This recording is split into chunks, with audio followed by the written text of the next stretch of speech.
Nós vamos, provavelmente, na semana que vem, colocar no grupo para baixarem nosso grupo no Google, né? Nós vamos colocar plantas de algumas residências. Eu ainda vou ver se vou colocar uma, duas ou três, né, para facilitar a vida de vocês. E aí vocês vão baixar as plantas para vocês terem com vocês, e nós vamos analisar tudo na semana que vem. Vamos começar a fazer nossos exercícios, né? E por isso que eu vou fazer hoje uma apresentação, o que nós vamos começar agora, é uma apresentação onde eu vou resumir os itens mais importantes que foram apresentados no nosso curso estrutural, que é que tem como objetivo fornecer insumos para o processo de... Tem alguém que está com o microfone aberto, certo? Não sei quem é, mas seria bom fechar o microfone, porque senão os alunos vão ouvir duas conversas ao mesmo tempo, né? Resolveu. Oi? Resolveu já. Quem estava com o microfone aberto já fechou. Muito bem. Então, nós vamos fazer um resumo desses princípios, desses conceitos, premissas que nós passamos ao longo do curso estrutural, para, pelo menos, facilitar vocês a busca daqueles que estão acompanhando esse curso estrutural também, para vocês, pelo menos, terem a noção clara de quais são os itens mais importantes que nós vamos usar agora na nossa apresentação, tá bem? No nosso desenvolvimento de projetos. Então, eu vou começar aqui a colocar o meu... Vocês sabem que toda vez que eu começo um curso, eu tenho uma síndrome assim de incapacidade, porque eu vi uma vez umas artistas dizendo que todas as vezes que elas fazem o primeiro espetáculo da temporada, elas ficam muito nervosas, né? E aí elas ficam nervosas porque, afinal, a primeira vez daquele espetáculo, né? Depois elas já soltam a tranquilidade, já não tem perigo de se sentir... Afe Maria, e eu esqueci o meu título aqui, olha só, deixei ambientes corporativos, que coisa feia, nossa senhora. Eu vou corrigir isso no intervalo, já vamos voltar ao normal. Mas, assim, todas essas pessoas disseram que ficam muito apreensivas, ficam com a mão suada, com a garganta seca e tal. E eu não sinto nada disso, então me sinto um lixo, assim, que eu deveria estar me sentindo assim, nervosa. Será que eu vou agradar os meus jovens alunos e tal, né? Então, eu faço o possível, quero que vocês saibam que eu faço o possível, não para agradá-los, mas sim para que vocês aprendam alguma coisa e que meu convívio com vocês seja proveitoso, tá certo? Então, vocês podem me chamar, podem criticar, podem fazer como vocês quiserem, tá certo? Eu vou aqui deixar só uma figura, porque senão eu vou ficar com minha tela muito atrapalhada aqui, né? Muito bem. Então, o que nós vamos fazer hoje, como eu acabei de falar, é pontuar um resumo daquilo que nós abordamos no módulo estrutural, né? E é óbvio que talvez vocês já conheçam alguma coisa do que eu vou falar, mas na maioria das vezes esse módulo estrutural é um resumo da minha forma de projetar, daquilo que eu considero nos meus projetos, de modo que não é composto de conceitos da teoria da iluminação, nem da teoria da Gestalt, nem de nada. É uma série de itens que eu considero muito importantes para o desenvolvimento do projeto de iluminação, dedicado, evidentemente, a cada um dos temas que a gente apresenta.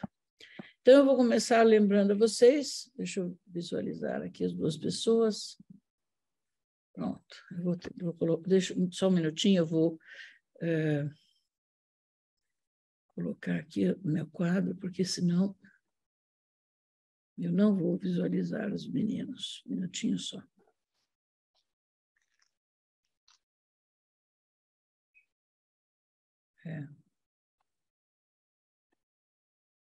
Muito bem. Então, eu acho que a temática é muito simples. Se vocês quiserem recordar alguma coisa, o módulo estrutural é o extensivo desse assunto, né?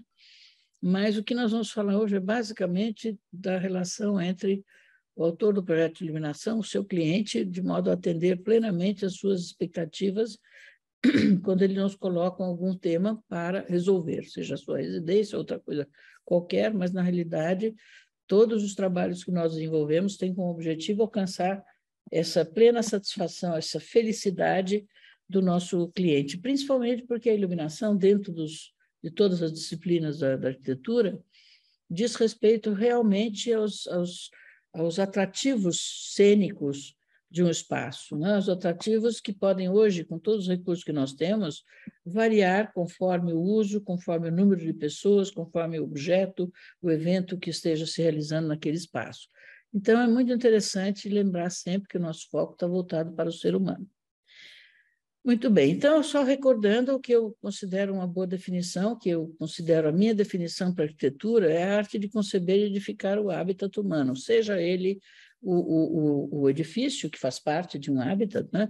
O hábitat construído, não o hábitat natural, né? O edifício, seja ele o espaço público, seja ele a paisagem, o que seja, quando nós interferimos, estamos realmente contribuindo para a qualidade do hábitat humano. Essa definição, para mim, de arquitetura, que eu vou ler agora, é um conceito que não tem nada a ver de arquitetura, do filósofo Lao Tse, o autor do Tao Te Ching, um livro que é a base, a essência do taoísmo. Eu tenho grande apreço por esse filósofo, acho que ele é uma pessoa excepcional, um mestre, no verdadeiro sentido da palavra, tanto ele como Confúcio, né? Kung Fu. A essência do jarro não é o barro que o forma, é o vazio que ele contém. Realmente, o vazio é o que nós trabalhamos. Nós trabalhamos para dar vida, cor, forma, expressão e significado para os vazios que a arquitetura constrói através dos pisos, paredes e tetos, né? Então, o que é a moradia? O que é o habitat? Moradia é o ambiente que deve proteger, abrigar, estimular, acolher e estimular o ser humano. Eu sempre usei a palavra estimular, mas recentemente eu vi um artigo de um arquiteto inglês, Ian Ritchie, que nós vamos ver alguma coisa sobre isso, que ele faz parte de um grupo de arquitetos que está buscando introduzir entre os arquitetos o uso dos princípios, alguns princípios e conceitos da neurociência, para justamente aproximar o trabalho dos arquitetos do objetivo principal, que é o ser humano.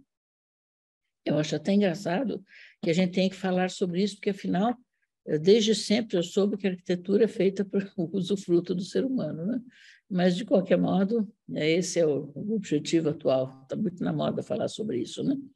Proteger, abrigar, acolher e estimular o homem. Ele fala a palavra melhor do que estimular. Ele fala para que os espaços bem iluminados, bem construídos e bem, obviamente, iluminados, falamos nós, sirva para fazer florescer as pessoas que estejam usufruindo desse espaço. Eu acho que a palavra florescer é melhor que estimular, mas essa é uma palavra de Ian Ritchie, eu fico aqui com a minha de estimular o homem que habita as nossas moradias, né?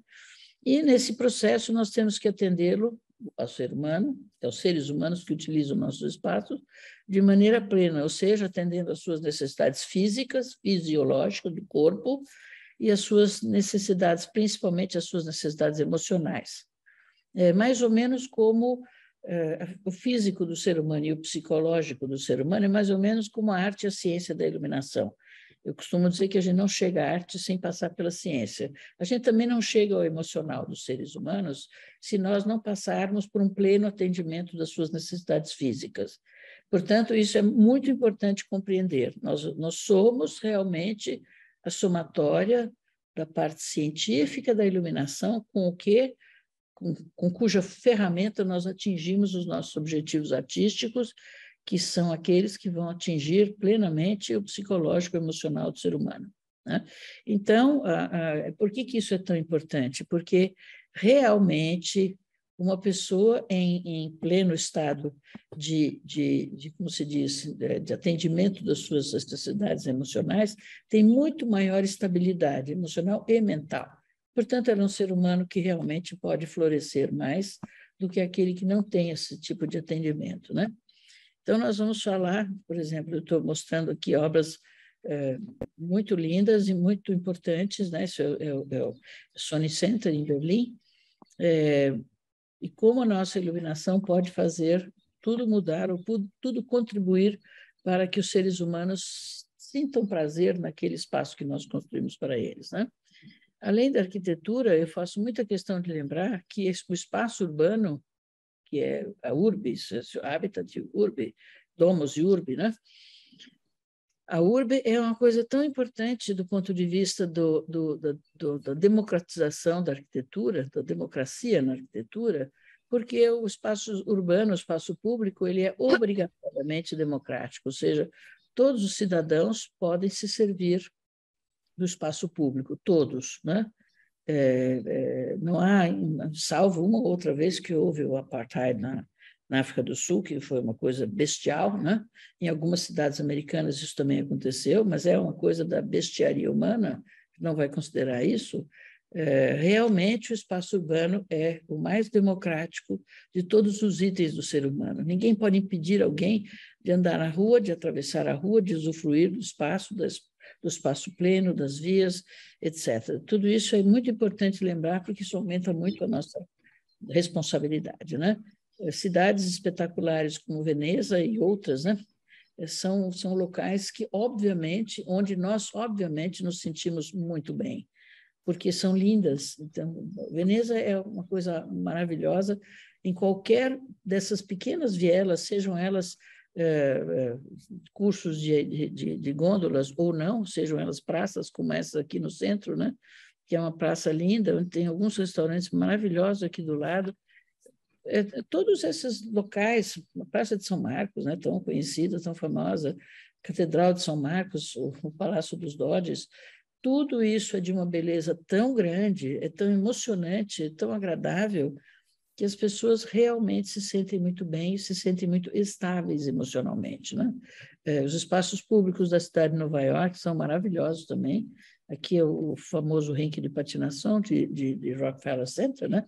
Bem no centro dos edifícios, e sem contar que o espaço urbano do Central Park é uma coisa inusitada em termos de grandeza para a maioria das cidades, né? Eu só acho que existe uma cidade que é perfeita em termos de espaço urbano, que é Paris, né? O que que é uma demonstração muito clara. Paris, nós não vamos falar sobre isso, porque nós já falamos isso no curso estrutural, mas Paris é uma cidade que foi recolhida, digamos, foi decorrente de uma grande revitalização que Napoleão III empreendeu.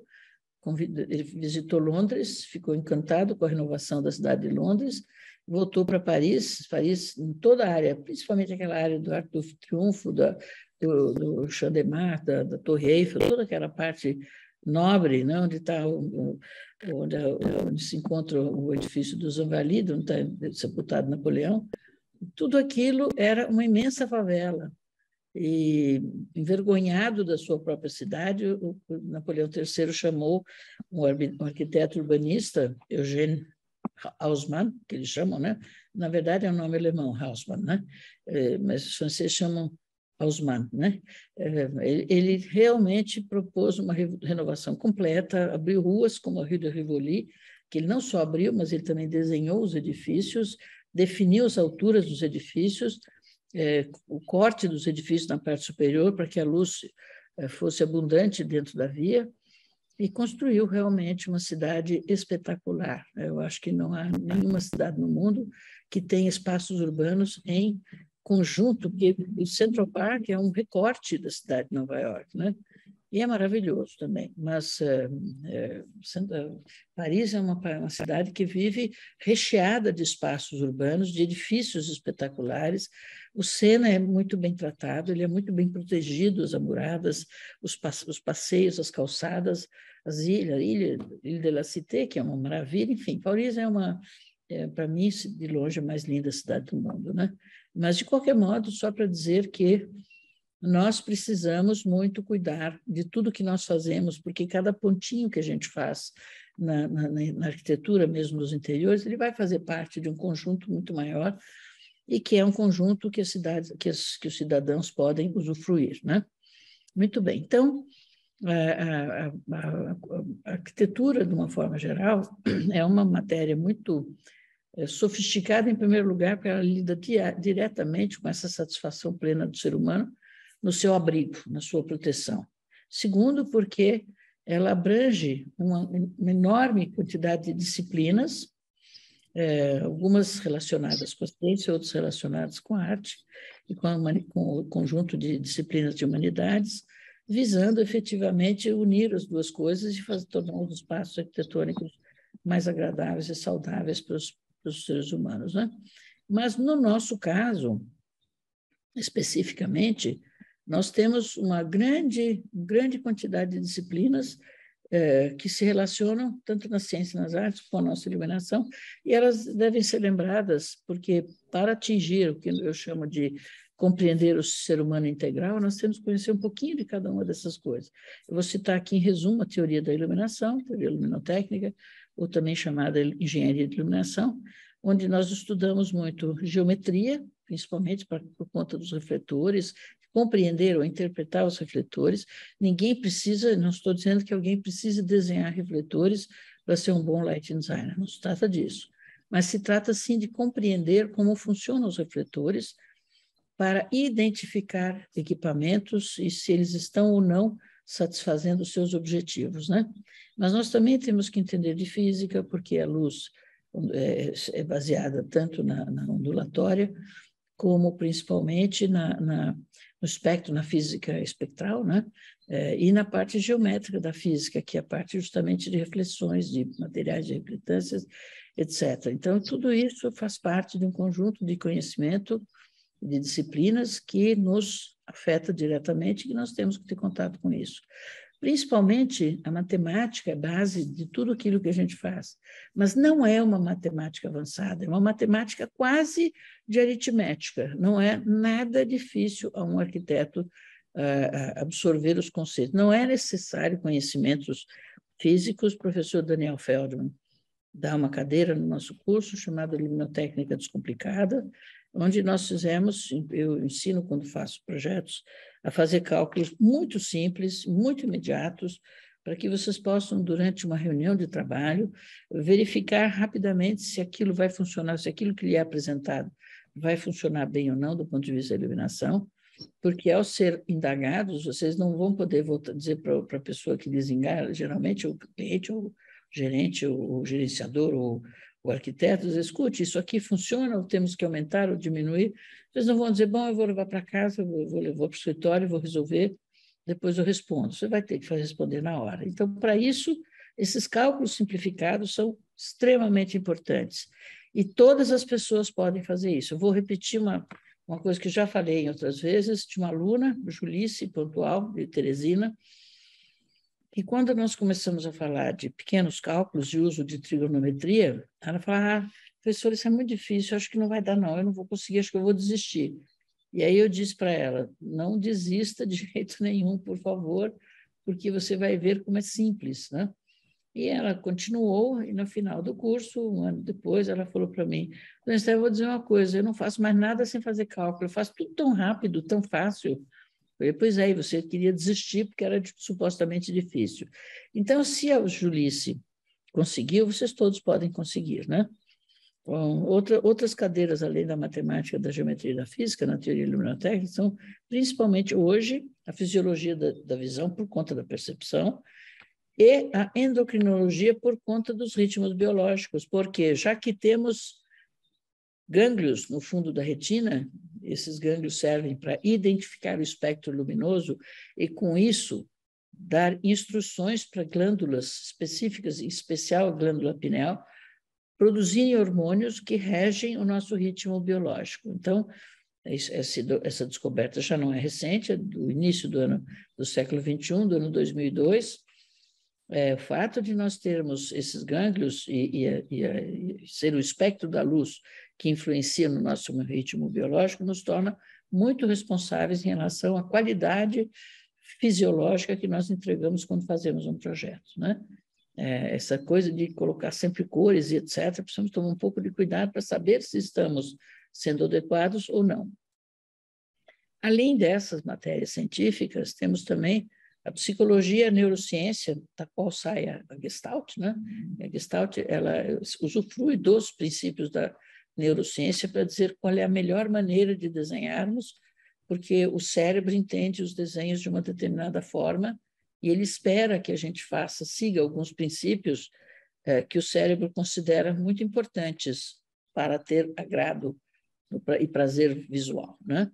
Então, nós temos que considerar um pouco de cada uma dessas coisas, na psicologia principalmente. A neurociência cuida do funcionamento cerebral e a psicologia cuida do nosso comportamento.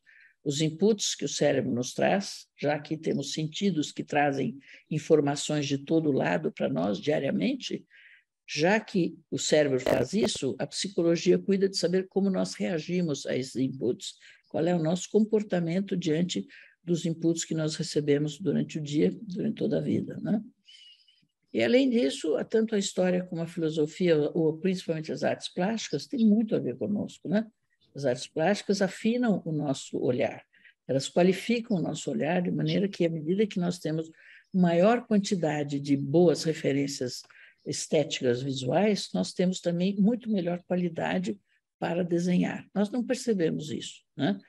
Mas isso acontece assim. Então, todas essas matérias são referências para que nós busquemos, dentro delas, princípios que têm a ver com a nossa matéria, com o nosso projeto, de onde nós vamos extrair premissas, desses princípios, premissas que serão base para o nosso desenvolvimento de projetos. Muito bem. Então, para atingir esse objetivo, nós temos que, antes de tudo, entender o homem como um ser integral, ou seja, temos que compreendê-lo em todas as suas partes de composição, seja a sua porção fisiológica, que é o ser humano completo, o corpo humano, represento aqui pela perfeição do estátua de Davi, de Michelangelo, seja pelo seu lado psicológico, que trata principalmente das funções da mente, de tudo aquilo que diz respeito aos nossos sentimentos, às nossas reações, e seja também pelo lado da sua consciência. Eu coloco aqui de novo uma pintura de Michelangelo, porque acho linda essa expressão dessa imagem, né? Deus, aí como a Bíblia judaica entende, né? Como um ser muito próximo do povo israelense, de Israel, israelita, não israelense, israelita, tão próximo que os grandes figuras da história da Torá judaica tinham um relacionamento quase que fraterno e muitas vezes comercial com o seu Deus, né? Era muito engraçado, eles pediam para ajudá-los e davam em troca algumas coisas e faziam essa aproximação magnífica com o ser onipotente, vamos dizer assim. Então, retratado aí, Deus com suas barbas brancas, né? Tem muito a ver com Zeus, da mitologia grega, né? Tocando o dedo de Adão, por isso se chama a criação de Adão, a pintura, né? Que está no teto da Capela Sistina, a criação de Adão, no sentido de dizer, eu te dou a minha semelhança, que é a única coisa que diferencia o ser humano de todos os outros seres vivos. O ser humano é o único ser vivo que é capaz de distinguir com clareza o bem do mal, o que ele deve fazer e o que ele não deve fazer, o que ele pode e o que ele não pode. Todos os demais animais têm muita inteligência, têm instintos assim que são extremamente complexos, mas têm inteligências muito complexas, né? Tem seres extraordinariamente inteligentes que não fazem parte da espécie humana. Porém, nenhum deles tem a capacidade de distinguir o bem do mal. Eles têm até a capacidade de sofrer a perda. Elefantes e macacos, principalmente, sofrem muito a perda dos seus pares, né? Mas nenhum deles tem a noção clara do bem e do mal. Então, essa imagem diz respeito à terceira parte do ser humano, que é a sua consciência. Nós temos a consciência de discernir aquilo que nós devemos e podemos fazer, contrariamente aos outros seres que não têm. Então, quando nós falamos para entender o homem integral, nós vamos falar que, do ponto de vista do corpo, da fisiologia humana, nós temos que compreender muito bem o sentido da visão para compreender como é o processo de percepção visual. É importante compreender isso porque é para isso que nós trabalhamos, né? Deixa eu admitir mais uma pessoa aqui. Pronto. E, além disso, nós temos que compreender que, diante dessa descoberta de qual a função, os gânglios, no fundo da retina, já eram conhecidos, mas qual era a função deles não era conhecido, né? O professor Russell Foster, da Universidade de Bristol, na Grã-Bretanha, foi quem, primeiramente, percebeu que ratos de camundongos de laboratório eram capazes, ainda que cegos, mesmo quando cegos, eram capazes de conduzir perfeitamente o seu ritmo biológico. Ora, como se pensava antigamente, os gânglios não tinham essa função de coordenar os ritmos biológicos. Era também produto dos fotorreceptores, cones e bastonetes. Como era possível, se eles não tinham mais a função de cones e bastonetes, portanto, eles não enxergavam, era possível eles manterem a perfeição do ritmo biológico, né? Então, a partir dessa dúvida, ele desenvolveu a teoria e chegou à conclusão de que são os gânglios do fundo da retina que recebem informação espectral do espectro da luz, seja ela luz produzida natural, pelo sol, ou a luz elétrica, como nós usamos todas as lâmpadas. Aqui, por Mitre, eu uso todas as lâmpadas. Então, mesmo nessa iluminação, a informação de espectro é dada, recebida pelo nosso cristalino, levado ao fundo da retina, e os gânglios do sistema linfático, né? Por isso se chama a teoria das células ganglionárias fotossensíveis da retina. Então, essa teoria foi desenvolvida pelo professor Ritchie e apresentou, então, a razão pela qual os gânglios existem no fundo da retina. São os mesmos gânglios que a gente tem nas axilas, nas virilhas, aqui debaixo dos ouvidos, aqui nas gânglias, perto das gânglias salivares, né? Oh, meu Deus, deixa eu encontrar. Pronto. E são os mesmos gânglios, e eles formam uma central núcleo quiasmática bem no centro do cérebro. Qual é a informação? Qual é a radiação que nós estamos recebendo em maior quantidade? A radiação azul, verde no meio do espectro, mais vermelha no fim do dia. Qual é a informação? De posse da radiação, as glândulas, tanto pineal como outras mais, vão trabalhar, e principalmente a glândula pineal vai produzir a melatonina quando não existem mais as radiações azuis, ou seja, quando as radiações vermelhas do final do dia são maiores e mais poderosas que as radiações azuis, e a partir daí nós começamos a produzir melatonina, que vai nos induzir ao sono da noite, que é um momento de escuridão reparadora para que a gente processe novamente o nosso equilíbrio biológico. Isso é tão forte, que hoje as pessoas que estudam isso costumam dizer que o sono é mais importante do que a alimentação, né?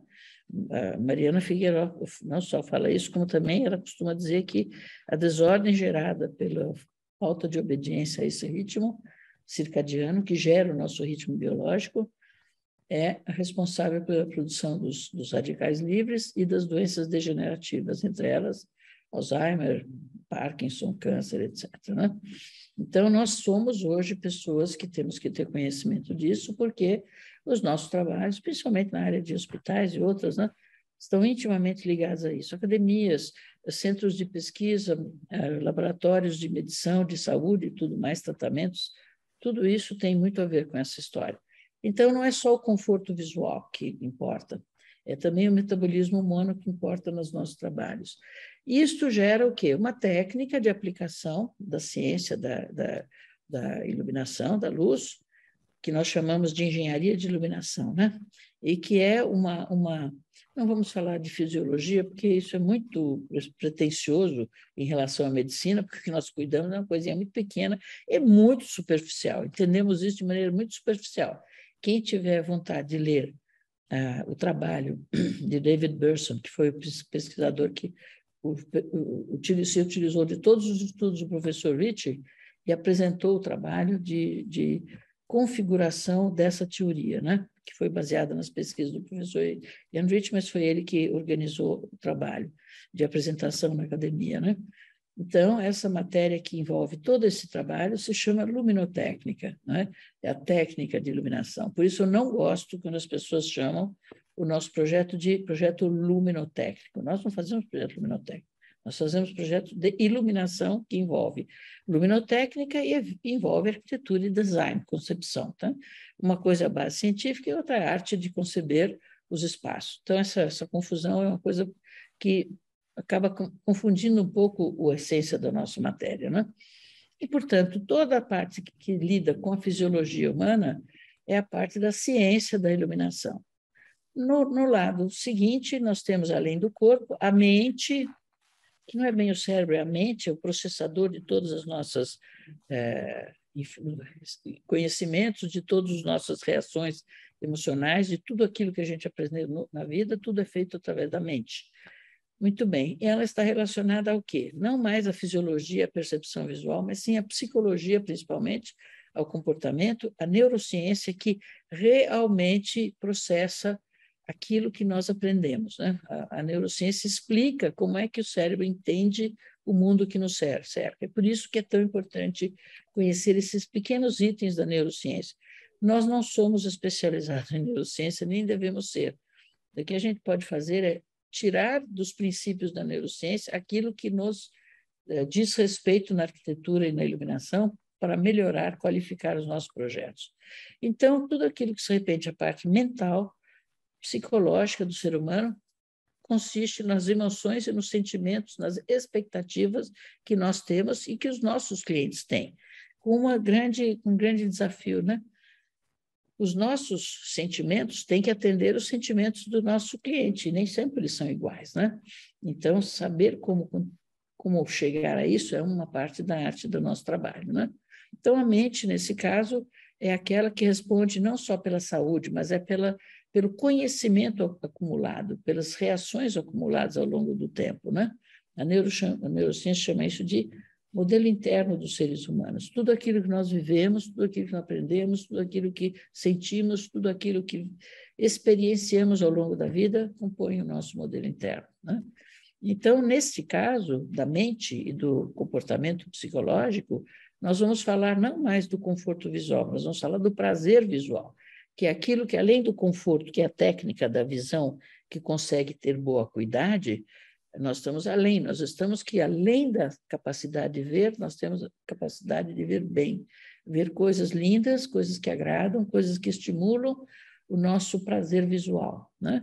Então, por quê? Porque a beleza também é um conforto, né? Um conforto emocional. Quando a gente entra num lugar, por que a gente escolhe as coisas bonitas em vez de escolher as coisas feias, né? Porque o bonito nos traz prazer visual e, portanto, conforto emocional. Então, na questão da mente, nós vamos falar sempre, não mais em aplicação de uma técnica, nós vamos falar da concepção de algo onde nada existe. Quando não existe a solução do projeto, nós vamos dar a solução. Portanto, nós vamos conceber, nós vamos criar uma nova solução. E é bem diferente isto de aplicar uma técnica. É aí que nós temos um choque com os nossos colegas engenheiros, né? Portanto, nós não vamos falar de engenharia ou de fisiologia na questão do metabolismo. Vamos falar de arquitetura e de design. Design é a palavra que melhor representa essa nossa atividade, né? Não vamos falar de luminotécnica, mas vamos falar de estética. A estética, o que é para os gregos? A harmonia em contraposição ao caos, né? Então, nós vamos falar realmente de harmonia. Nós temos, no módulo estrutural, a gente falou muito longamente sobre isso, porque eu quero muito que vocês abram a sua cabeça para ver, observar e acumular tudo aquilo que existe de bom para cada vez mais qualificar o seu repertório, né, que eu chamo de arquivo visual. Com o arquivo visual, que é coisas lindas que vocês viram, qual é a reação que vocês têm diante disso? Todo ambiente que a gente vê provoca na gente uma reação emocional. Quanto melhor for o ambiente, melhores serão as nossas reações emocionais. E tudo isso vai ficar guardado no nosso inconsciente, aquilo que a neurociência chama de modelo interno, né? Consequentemente, é muito importante saber tudo isso, por quê? Porque a nossa parte da arte da iluminação, como se define a nossa disciplina mundo afora? A arte e a ciência da iluminação. Portanto, eles são partes diferentes do mesmo objetivo. Tenho que atender mais em. A ciência é uma atividade objetiva, porque ela oferece cânones que a gente deve seguir. E a arte, ao contrário, é completamente subjetiva, porque ela é a interpretação de cada um de um projeto, de um problema que nos é colocado. É a nossa interpretação pessoal, com todo o nosso histórico, com a nossa bagagem, que vai resolver o projeto que nos é colocado quando a gente enfrenta um projeto, né? Então, a ciência é objetiva, a arte é subjetiva. Os engenheiros são objetivos e nós somos subjetivos. E eu acho que é aí que nós não nos entendemos muito bem. Ou melhor, é aí que saem as faíscas. Porque nos entendemos muito bem, né? A gente acaba sempre fazendo coisas em comum e muito bem. E a terceira parte que a gente tem que lembrar é a nossa consciência, que trabalha sob o ponto de vista da ética, da nossa responsabilidade como seres que vamos interferir em um ambiente que é usufruído por muitas pessoas, né? Então, nós temos que ter essa responsabilidade para saber como interferir, né? Portanto, nós temos que ter maturidade para fazer um uso absolutamente consciente, racional, inteligente e próprio dos recursos naturais. Porque cada vez que nós consumimos energia, nós estamos pensando em campos que vão ser alagados, porque nós precisamos de energia hidrelétrica, que é uma das energias mais limpas, né? Mas ela afeta profundamente, de forma em grande escala, o meio ambiente, né? Hoje, a energia eólica vem com muita força aí como sendo um substitutivo para a energia hidráulica, né? Porque a térmica é custosa demais, mas a hidráulica é bastante interferente na natureza, né? Portanto, a consciência ela é responsável pela nossa reflexão, pode ser filosófica, religiosa, como as pessoas queiram, né? E ela se baseia o quê? Na nossa sabedoria acumulada. Então, que diz, se nós falamos de conforto visual na primeira parte, prazer visual, na segunda, nós vamos falar da nossa conduta profissional diante dos usuários, dos colegas, né? Porque somos indivíduos, mas nós pensamos para a comunidade, além do nosso cliente individual, nós pensamos para a comunidade. Em última análise, a gente pensa também para o meio ambiente, né? Portanto, filosofia, economia, ecologia, nós falamos de vários assuntos aqui que estão relacionados com essa maneira de pensar apropriada ao bem comum, né? Então, nós estamos falando mais de estética, como na arte. Nós estamos falando da ética, que seria a discussão entre o bem e o mal, assim como na estética é a harmonia versus o caos, né? Portanto, nós estamos falando de filosofia. E isso é muito importante, porque nós temos que atentar para tudo isso, porque precisamos cada vez mais tentar, de alguma maneira, contribuir para uma recuperação do planeta, né? Nosso planeta já está começando a agonizar, mas ele não vai morrer sem levar muita gente junto com ele. Então, a gente tem que tomar cuidado, porque essas epidemias e outras coisas já são respostas do planeta, né? Mas, enfim, isso é para dizer que o homem integral é o centro hoje das discussões de todas essas novas ideologias dentro da nossa profissão, principalmente a tendência chamada Human-Centric Lighting, né? A iluminação que tem como objetivo principal o ser humano. Eu sou um pouco, não descrente, não é isso, mas assim, eu me incomodo um pouco com coisas que são coisas tão simples e banais que fazem parte do nosso trabalho há 50 anos, né? E, de repente, isso se transforma numa coisa assim, uau, o homem é o centro do nosso trabalho. Sim, sempre foi, nunca deixou de ser, né? A arquitetura sempre teve o ser humano como objetivo principal, né? Mas tudo bem, é uma nova linguagem e eu recebo muito bem, porque é importante que as pessoas passem a considerar isso, né? O ruim é saber que elas não estavam considerando antes, né? Mas que bom que estão considerando agora. O well-being é outra tendência, por isso existe até uma nova certificação chamada WELL, né? Que visa justamente pensar não só nos números, né? Nessas determinações tão matemáticas da certificação tipo LEED, né?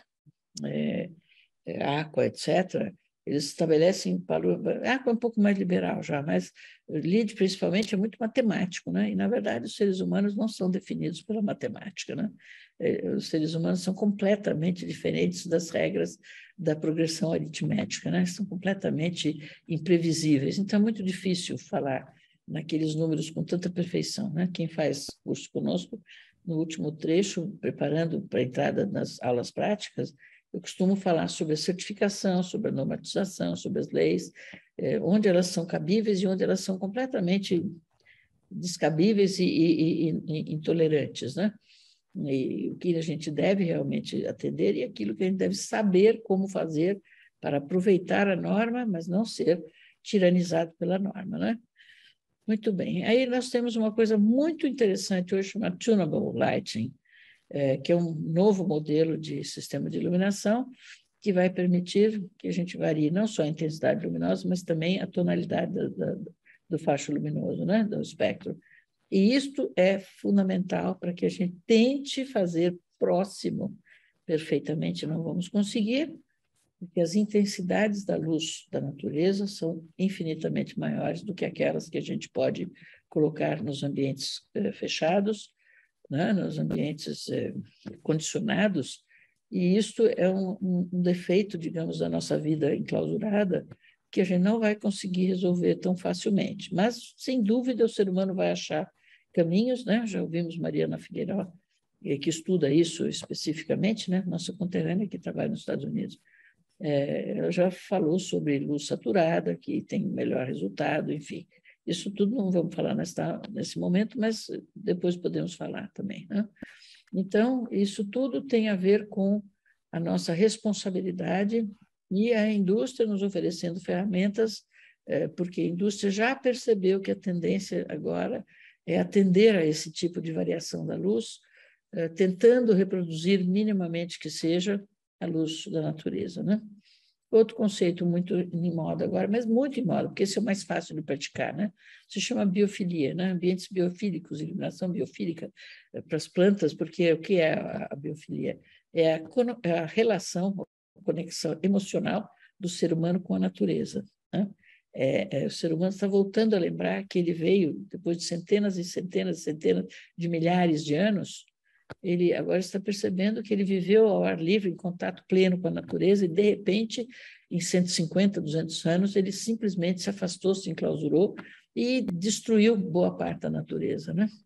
Depois temos Dynamic Lighting, que é a coisa mais antiga já. Mas, de qualquer modo, esse tipo de movimentos, né, são muito desejáveis, são realmente desejáveis, bem-vindos, nós temos que acompanhá-los de perto, mas existe muito mais coisa atrás disso e que nós temos que também estudar. Eu estou tentando agora me dedicar a montar um grupo de pesquisa e de estudo com os colegas, já professores e outros alunos que apareceram agora e são muito interessados em pesquisa. Para o quê? Para formar um grupo que vai estudar essas matérias que estão em ebulição no momento, para produzir alguns trabalhos esclarecendo do que se tratam essas novas tendências, né? E de maneira que as pessoas possam não ter que estudar tão profundamente, mas, ao mesmo tempo, poder aplicar esses conceitos dentro dos seus trabalhos, né? Isso é uma coisa que nós vamos fazer, se Deus quiser, brevemente. Agora, outra coisa que chama a atenção é o seguinte: algumas dessas novas tendências, como eu digo, acabam que, independentemente da sua nomenclatura, né, algumas correm riscos de se transformar em modismos vazios de sentido ou de essência, né? Isso é muito importante lembrar. Por exemplo, neuroarquitetura, neurodesign, neuroiluminação, etc., como diz um professor que eu conheço, né? Tudo vira uma bobagem e a gente não pode usar coisas sérias para transformá-las em bobagem, porque isso destrói a essência desses conceitos que são muito importantes para nós, né? Nós temos que integrar. Eu li recentemente uma matéria numa revista, a revista AD, né? Architectural Design. Logo no começo, o editor fala essa frase maravilhosa, eu recortei aqui, né? Aplicar os insights, os princípios, né, da neurociência na arquitetura tem o poder de entregar edifícios e espaços que promovem comprovadamente, né, o bem-estar e que criam espaços e ambientes mais efetivos e saudáveis para determinadas atividades. Há, entretanto, vejam só, há, entretanto, um risco que a neuroarquitetura venha se tornar apenas mais uma palavrinha de ordem, buzzword, uma palavra de ordem, né? Uma moda arquitetônica passageira ou um exercício de marketing, né? Um simples exercício de marketing, muitas pessoas usam isso, né? Como foram eco, green e sustainable, né? Eco, verde e sustentável, né? Que se transformaram em bobagens, né? Então, isso é uma coisa que eu faço muita questão de lembrar vocês e de alertar para o segundo ponto, não só para esse modismo vazio, em que coisas sérias são transformadas por conta do marketing pessoal de algumas pessoas, mas também existe um vício na nossa cultura, isso não é brasileiro, isso é mundo inteiro afora, tanto assim que essa frase foi dita por uma pessoa durante uma TED Talk, né? Dessas pessoas ilustres que acabam fazendo palestras curtas, pontuais e de grande ganho em termos de essência, né? Do conhecimento. Complicated seems clever for stupid people, né? O complicado parece sábio, inteligente, né? Para pessoas estúpidas. Estúpido aí não sendo estúpido de agressão, estúpido de narrow-minded, né? De pessoas de pouca capacidade cognitiva. Então, isto é verdade. Muitas pessoas falam complicado, falam coisas excessivas e conceitos que ninguém entende nada. Por quê? Porque elas querem se mostrar pessoas extremamente inteligentes ou por dentro da matéria. E, na realidade, eles falam bobagens e não falam nada, né? Então, aqui, eu diria que aqui no Brasil, a information, infelizmente, works, né? Ela funciona.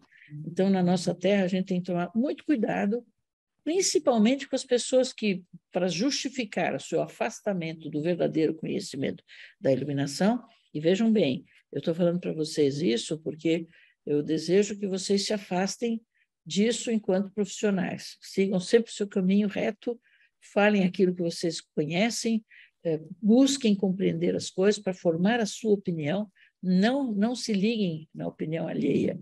É claro que no princípio da estrada, todo mundo vai se basear no princípio que os outros estão trazendo, mas desenvolvam o seu espírito crítico para que vocês possam separar o que é bom e ruim, e o seu cérebro, quando faz aquela faxina noturna na sua memória, guarde o que é bom e jogue fora o que não presta, porque assim vocês vão estar se qualificando para os seus projetos, já que nós usamos essa memória que ele guardou, e o ruim ele jogou fora, nós usamos essa memória para projetar. Então, isso é muito importante, né? Eu costumo dizer que a arte e a ciência da iluminação, elas compreendem tanto a concepção quanto a realização, a criação, como a técnica de aplicação, né? Portanto, arte e ciência não se separam. Elas são como gêmeos siameses, né? Que são duas cabeças com o mesmo corpo, elas andam para o mesmo lugar, o objetivo é o mesmo. Apenas a maneira de pensar no meio da estrada é que é diferente, né? Não se chega nunca à arte sem passar pela ciência. Por isso que vocês têm que se dedicar a compreender os conceitos, princípios, as grandezas da iluminação, da luminotécnica, no caso, a teoria luminotécnica, para chegar a bons resultados muito mais primorosos, muito mais sofisticados do que pôr uma luzinha e deixar as manchinhas na parede, seja lá como for, né? Sempre que vocês ouvirem para falar difícil, vocês não se deixem levar. Tentem pedir à pessoa que falou difícil o que ela quis dizer com o que ela falou, porque isto vai depurar o nosso ambiente e vai facilitar não só a vossa qualificação, mas a qualificação de todos os jovens que querem seguir em frente na profissão, né? Então, eu não sou técnico, eu sou mais criativa, é uma coisa muito duvidosa, porque não existe nada na iluminação que não seja a soma de uma coisa com a outra. E depois, evitem as palavras rebuscadas, os textos difíceis, vocês têm que entender tudo, porque qualquer pessoa com mínimo de noção aritmética sabe fazer tudo aquilo que é preciso fazer na luminotécnica, tá? Claro que sabe o que fazer para os nossos projetos, não sabe o que fazer na avançada teoria luminotécnica, que é bastante extensa, muito bem desenvolvida, porque, afinal, Tudo começou lá em 1906, quando algumas pessoas interessadas em descobrir ou acertar como corrigir o ofuscamento que se via nas ruas, nas calçadas das ruas iluminadas com as lâmpadas de Edison, né? Final do século 1890, por aí, onde as cidades começaram a aplicar a lâmpada incandescente na iluminação pública, perceberam que, num pedaço do trajeto, onde a lâmpada estava próxima à sua visão, você não via as feições da face da pessoa em frente, o que era extremamente desconfortável, porque era inseguro. Só quando a luz passava às suas costas é que você via a face iluminada da pessoa, ou seja, o ofuscamento fecha a pupila, né? E com isso perde a acuidade visual das coisas mais delicadas, detalhes, né, da fisionomia. Então, como isso era muito inseguro, um grupo de pessoas interessadas se juntaram para fundar o IES, né? Até hoje ele tem esse princípio de promover essa relação entre a fonte luminosa e o sistema de visão. E hoje eles têm uma extensa, é uma ciência enorme, complexa, né?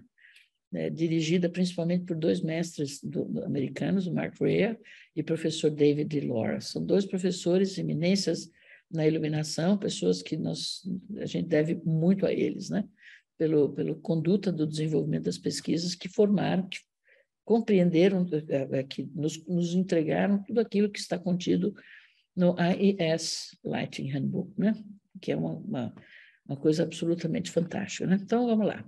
Nosso conhecimento, já citei, né? Tem muitas disciplinas, já deixo aqui na tela, porque depois vocês podem olhar o vídeo para recordar, né? Mas todas elas, de todas essas que nós abordamos, algumas são preponderantes no nosso processo criativo. E algumas delas estão muito em evidência, né? Neurociência é uma coisa que todo mundo agora é neuro, né? Neuro alguma coisa. A neurociência é a psicologia, o cérebro e a mente, a informação, conhecimento e o comportamento, né? Então, eu vou falar algumas definições muito pequenas para vocês entenderem alguns dos fundamentos teóricos que são importantes, né? Para a gente entender o nosso desenvolvimento agora.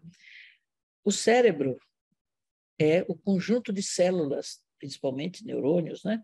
Que compõem um conjunto de partes do nosso corpo que servem como uma estrutura para o funcionamento da mente. O que é a mente? A mente não tem nada a ver com as células. A mente são aqueles impulsos elétricos que, caminhando entre ligações de um neurônio ao outro, produzem magistralmente, com um milagre, do mesmo jeito que é um milagre a nossa percepção visual, a mente é um milagre de coisas incríveis, que atravessam, nossos pensamentos são circuitos elétricos que caminham de um neurônio para o outro através das sinapses, né? Que são esses condutos que ligam um neurônio ao outro, fazendo com que as nossas ideias percorram caminhos longos, complexos, muito complexos, e muito mais rápido do que o mais rápido de todos os computadores, né? Eu vi recentemente um documentário falando sobre o telescópio Hubble, né? Com a rapidez com que ele mandava fotos para a Terra, né? Mas a nossa mente é 30 vezes mais rápida do que o telescópio Hubble, né?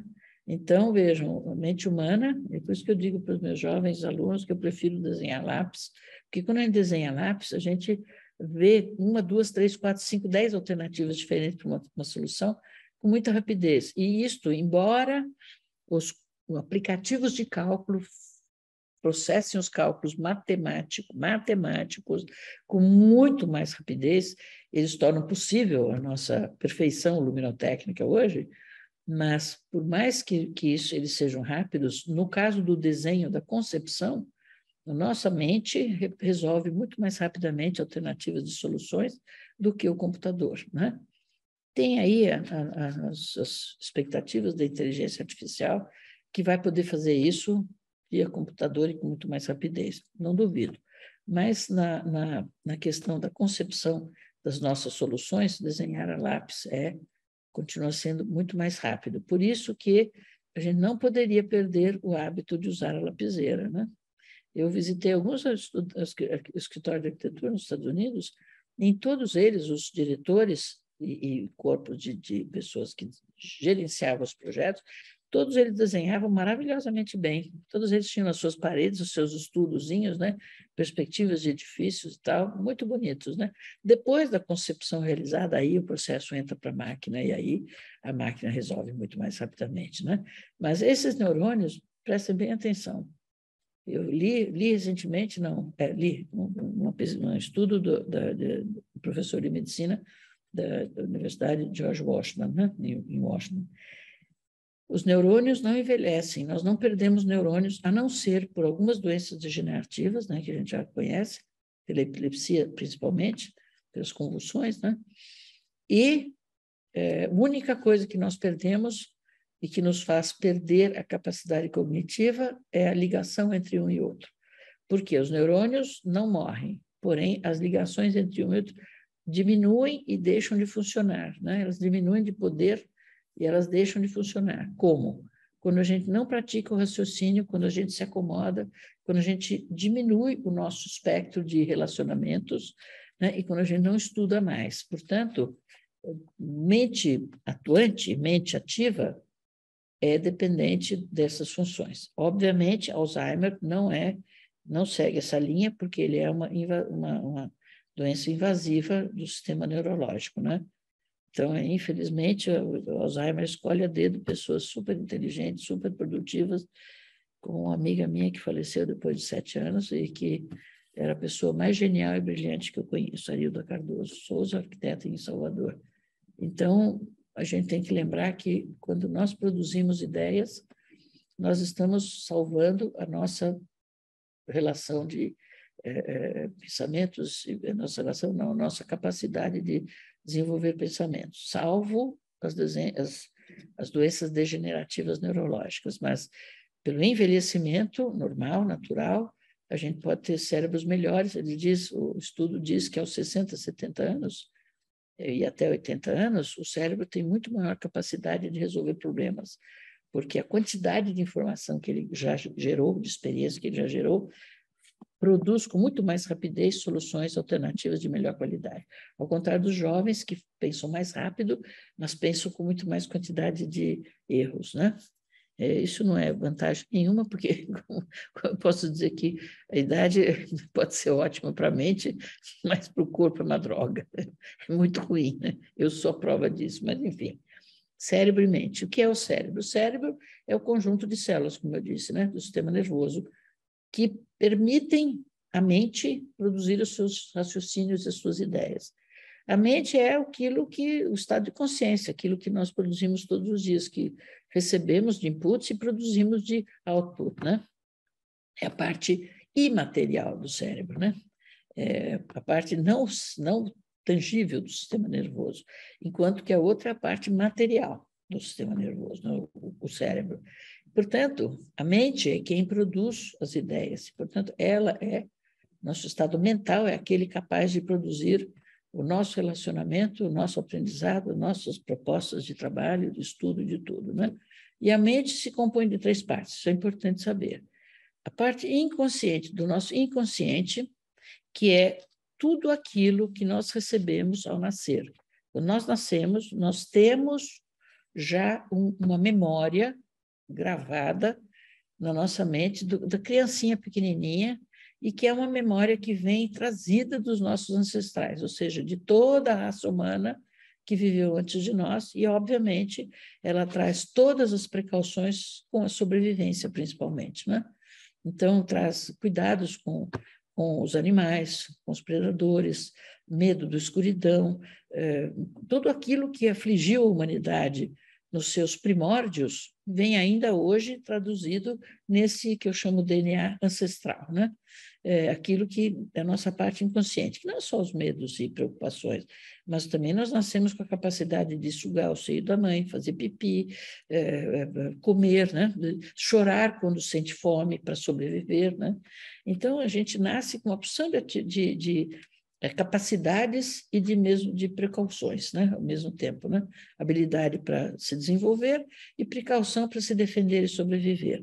A segunda parte que nós temos é a parte da consciência. Nossa consciência é aquilo que nós estamos realizando no momento, é a nossa memória próxima, é a nossa memória recente, é aquela que lembra o que nós temos para fazer no dia seguinte, lembra da viagem que a gente fez há 2 anos atrás, se prepara para metas de 2, 3, 5, 10 anos.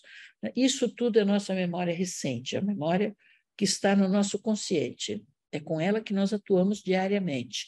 E é com ela que nós nos apresentamos às outras pessoas. Ou seja, a memória consciente, ela é a nossa memória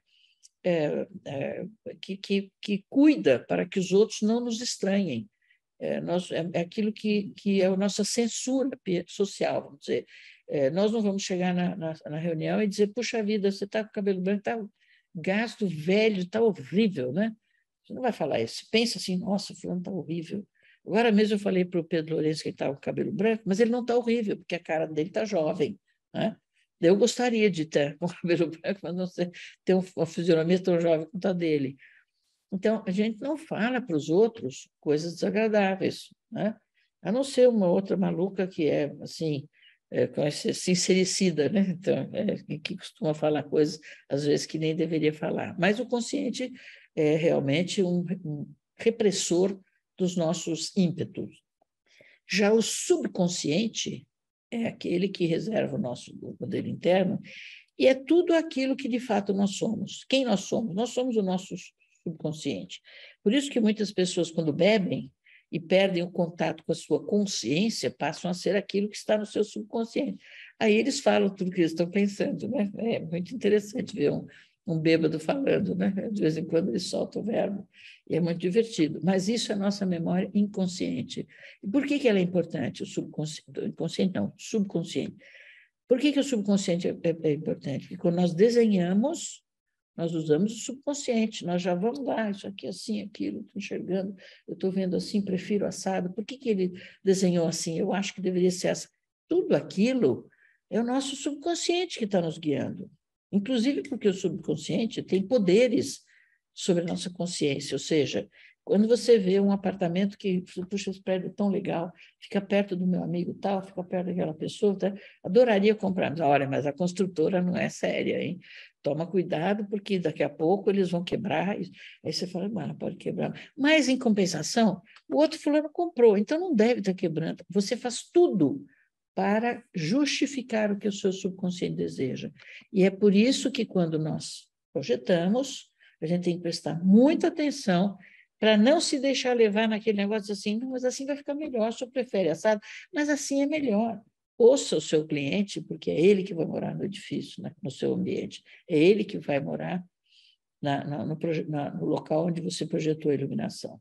Então, atenda sempre os desejos, as fantasias, as expectativas do seu cliente. Por isso, eu só vejo felicidade nos projetos quando nós temos afinidade com o nosso cliente. Se não temos afinidade, não vai dar certo, o projeto não vai ficar bom, né? Isso aprendi depois de 5 ou 10 anos de profissão, já vi que isso aí não ia funcionar.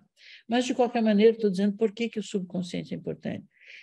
E por que alimentar o nosso subconsciente com coisas maravilhosas e com crítica suficientemente boa para dizer isto eu não quero? O cérebro vai lá de noite e joga fora.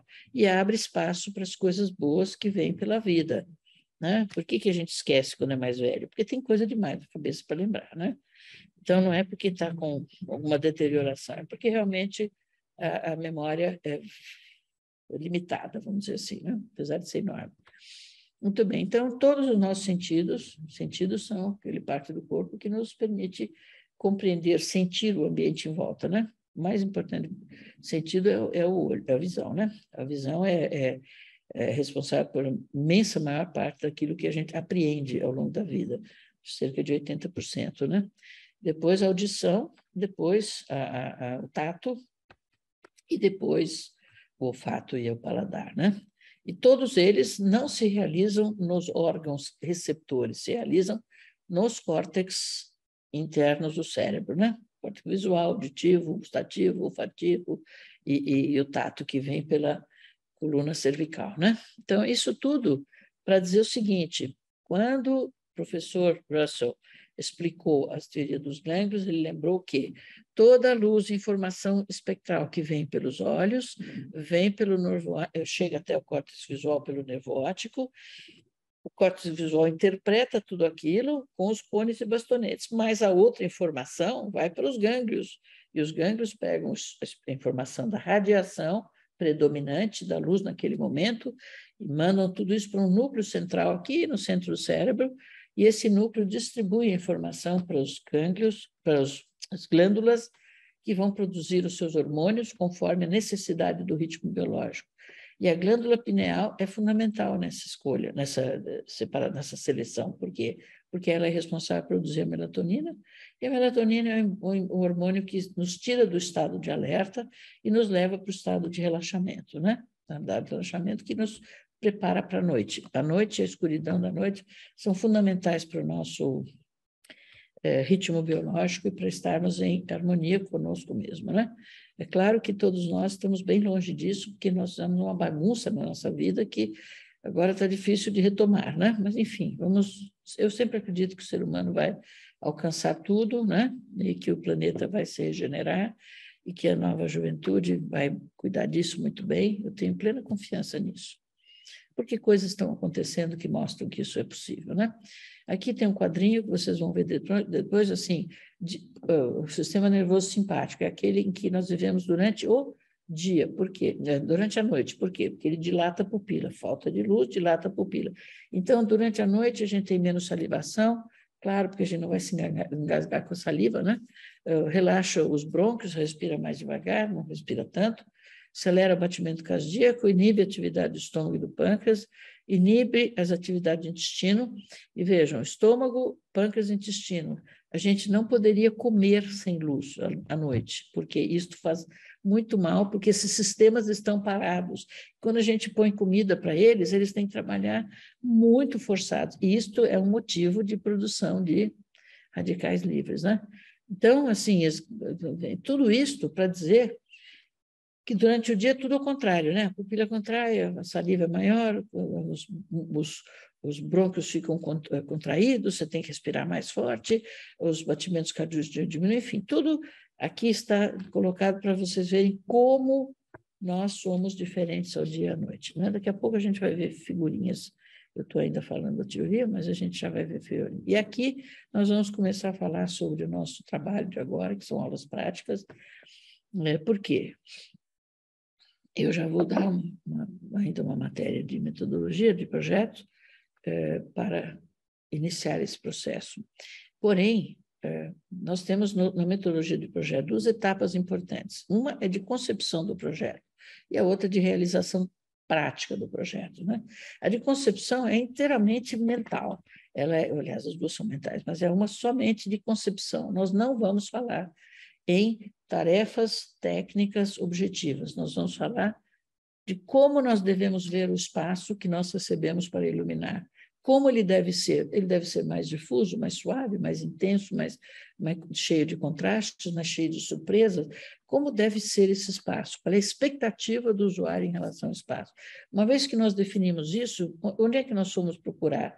Nós vamos para as referências das disciplinas que nós citamos. Além daquelas que nós citamos, a gente tem normas, leis, certificações, várias outras coisas para obedecer, né? Para atender quando cabível, né? Então, nós vamos buscar referências nessas matérias, vamos extrair delas os princípios que são adequados ao nosso projeto, e desses princípios nós estabelecemos premissas que nós vamos atender no nosso projeto. Essas premissas constituem o quê? O partido que nós adotamos para resolver aquele projeto, para atender aquele conceito que foi dado pelo nosso cliente. Eu tenho vivido recentemente uma quantidade grande de momentos em que as pessoas sempre falam assim, Esther, qual foi o conceito que a senhora usou? Isso no projeto executivo, né? Isso devia ter sido discutido no estudo preliminar, né? Mas assim, qual foi o conceito que a senhora usou para fazer a garagem? O conceito que eu usei foi a norma técnica, neste caso, né? Que conceito? Não há... A iluminação de uma garagem é aquilo mesmo, porque aqui no Brasil se usa sempre a regra mínima, de todos os mínimos. Quando a gente vê garagens feitas na Europa, tem soluções brilhantes em termos de qualidade do ambiente, porque eles prezam muito a valorização do funcionário, da pessoa que usa os seus espaços. Então, eles investem muito até em iluminação das garagens, aí é outro caso. Mas aqui, quando a iluminação é a mínima possível, você não tem nenhuma chance de trabalhar nada, até porque a estrutura vai ficar aparente, se eles pintam as paredes de branco já é muito, né? Então, essa é uma situação de cultura completamente diferente. Porém, não tem conceito nisso, como eu digo, tem norma, você vai atender a norma, vai fazer uma iluminação regular e pronto. Porém, as outras áreas de um edifício, sim, eles têm o conceito que é a essência daquele edifício, o objetivo principal frente ao público que aquele edifício quer receber, né? Que quer que seja o seu cliente. Então, esse conceito quem nos dá é o cliente. Nós vamos responder com um partido de projeto que atende a esse conceito. E esse partido é formado pelas premissas que nós retiramos dos princípios que admitimos serem interessantes naquelas referências todas dessas matérias. Então, isso é um processo, é uma cascata que vem saindo de nós vamos selecionando e, no final, nós atendemos tudo, né? Ou procuramos atender tudo. A segunda etapa é, feita essa concepção que está no estudo preliminar, quando você imagina como vai tratar, estabelece essas premissas, aí você começa a definir para cada área do projeto, para cada atividade feita em cada local, você define ferramentas. Quais são as ferramentas? São que faixas luminosas eu vou usar em cada lugar para atender a imagem que eu fiz daquele determinado espaço. Os faixas luminosas em primeiro lugar. Aí eu vou definir a parte técnica do facho luminoso que atende aquele meu objetivo naquele espaço. Então, eu vou definir a potência, o fluxo luminoso, a intensidade em candelas, que é o que a gente usa mais do que potência, do que o fluxo luminoso em lumens, né? Qual é o ângulo de abertura que eu desejo para iluminar ou as superfícies verticais ou as horizontais? Sendo que temos que lembrar o seguinte, nós trabalhamos muito mais nas superfícies verticais do que nas horizontais, né? A gente ilumina paredes. O que nós vimos prioritariamente? Piso, teto ou parede? Nós vemos paredes, depois nós vemos teto. Por último, nós vemos pisos. E pisos estão sempre ocupados, ou por pessoas, móveis, etc., né? Tapetes, etc. Então, o que nós vemos é parede, prioritariamente. Planos, só planos de trabalho objetivamente, ou planos de exposição, mesas de centro de salas, mesas de sala de jantar, mesas de trabalho, mesas de caixa nos áreas comerciais, bancadas de indústria, tudo isso horizontal, iluminação horizontal, sem dúvida. Pisos, quando eles são grandes, abertos, em lobbies e outras coisas, que tem desenhos no piso, aí sim você vai iluminar um objeto prazeroso que tem qualidade visual, qualidade estética visual. Fora isso, nós vamos trabalhar com todas as superfícies. Então, nós vamos definir os fachos luminosos, a especificidade de intensidade do facho luminoso de abertura, e a partir da definição desse repertório, que deve ser o mais exíguo possível, e não como muitas pessoas que têm 50, 60 tipos de luminária diferentes. Pô, pai do céu, isso é uma tragédia para o edifício, né? Quanto mais exígua e concisa é a solução, mais garantida ela é na sua permanência, na sua sustentabilidade, né? Então, isso é de interesse para a qualidade do projeto também, né? E aí nós vamos fazer aquilo que é verdadeiramente o nosso projeto. Nós vamos distribuir os fachos luminosos de maneira a tentar atender a tudo aquilo que a gente concebeu no nosso estudo preliminar. E muitas vezes nós temos que usar uma quantidade maior de pontos com menor intensidade, justamente para o efeito de distribuição nas superfícies, que é aquele que nós desejamos, né?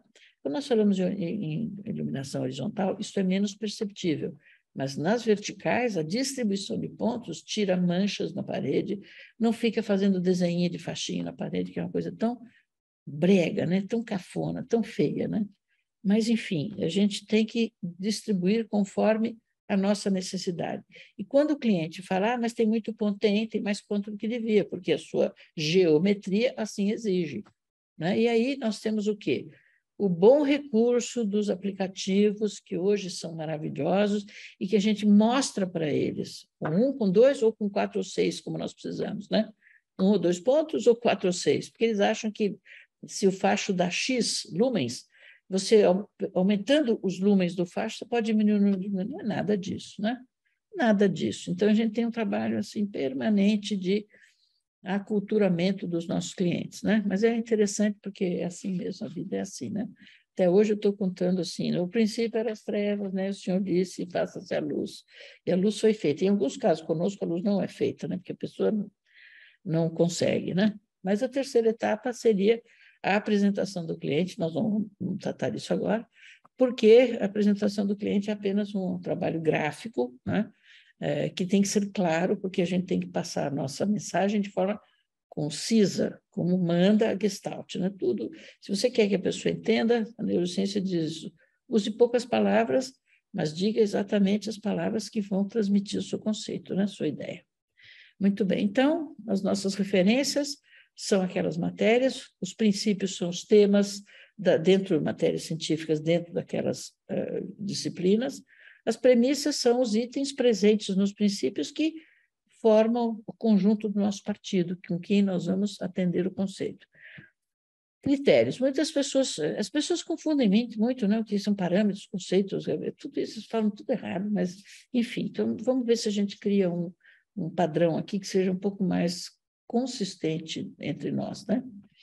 Os critérios são apenas, eles não fazem parte desse conjunto das referências, dos princípios e das premissas.